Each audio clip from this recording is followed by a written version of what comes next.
নমস্কার বন্ধুরা, JS fresh কুকিংয়ে স্বাগত জানিয়ে আজকে চলে এসেছি নতুন একটি রেসিপি নিয়ে। রেসিপিটি বানানোর জন্য এই উপকরণগুলো নিয়ে নিয়েছি: মাছের ডিম, সর্ষের তেল, পেঁয়াজ কুচি, ধনেপাতা কুচি, আদা রসুন বাটা, টমেটো, একটা ডিম, লবণ, লঙ্কা গুঁড়ো, কাশ্মীরি লঙ্কার গুঁড়ো, জিরে ধনে গুঁড়ো, শাহি মশলা। আমি যে বাড়িতে শাহি মশলাটা বানাই ডিসক্রিপশন বক্সে দিয়ে দেবো, লিঙ্কে দেখে নেবেন। গোটা পোস্ত, হলুদ গুঁড়ো, এই উপকরণগুলো নিয়ে নিয়েছি। এরপর কড়াইয়ে সর্ষে তেল দিয়ে দেবো।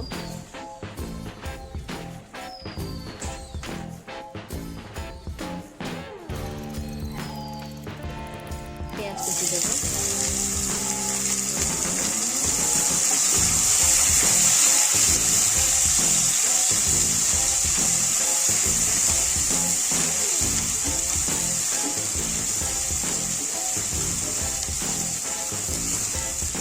পেঁয়াজটাকে একটু ভেজে নেব।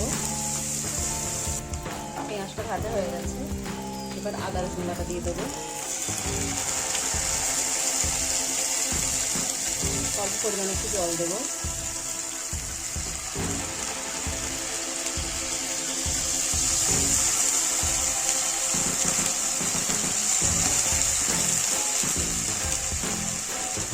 এবারে যে মশলাগুলো নিয়েছিলাম সব মশলাগুলো একসঙ্গে দিয়ে দেবো,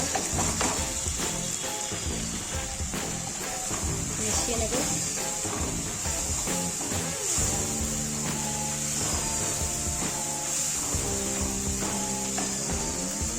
ধনে পাতা কুচি দেবো,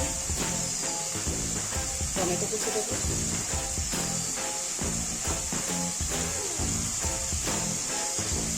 স্বাদ মতো লবণ দেবো,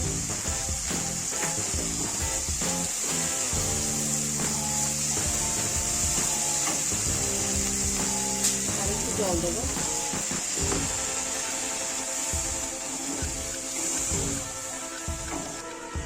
মশলাগুলো একসঙ্গে মিশিয়ে নেব।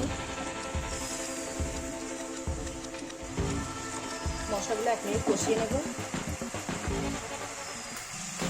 1 মিনিট পর এবার যে একটা ডিম নিয়েছিলাম ওই ডিমটাকে দিয়ে দেব।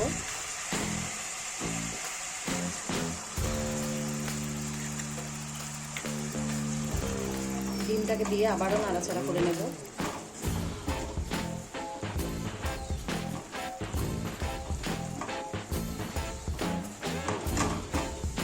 এবারে মাছের ডিমটাকেও দিয়ে দেবো।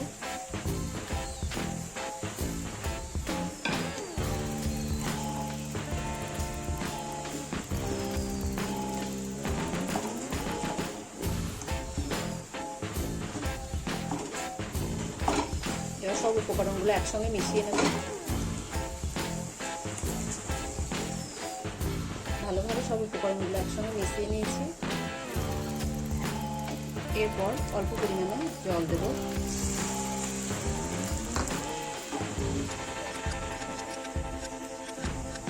আরও একটু জল দেব। এরপর এটাকে আমি ঢাকা দিয়ে রান্না করে নেব, মাঝে মাঝে নাড়তে থাকবো। এবার এটাকে রান্না করে নিয়েছি। রান্না করার পর আরও একটু আমি সরষের তেল দিয়ে দেবো।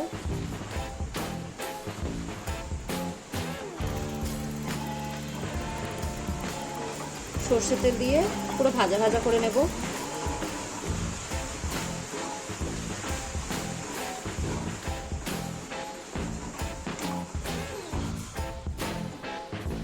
রান্নাটাকে পুরো ভাজা ভাজা করে নিয়েছি। এবার একটা পাত্রের মধ্যে ঢেলে নেব।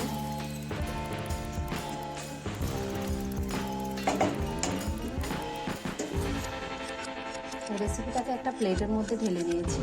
তো রেসিপিটি যদি আপনাদের ভালো লাগে লাইক, কমেন্ট, শেয়ার আর চ্যানেলকে সাবস্ক্রাইব করবেন। পাশে থাকা বেল আইকনে ক্লিক করবেন। ধন্যবাদ।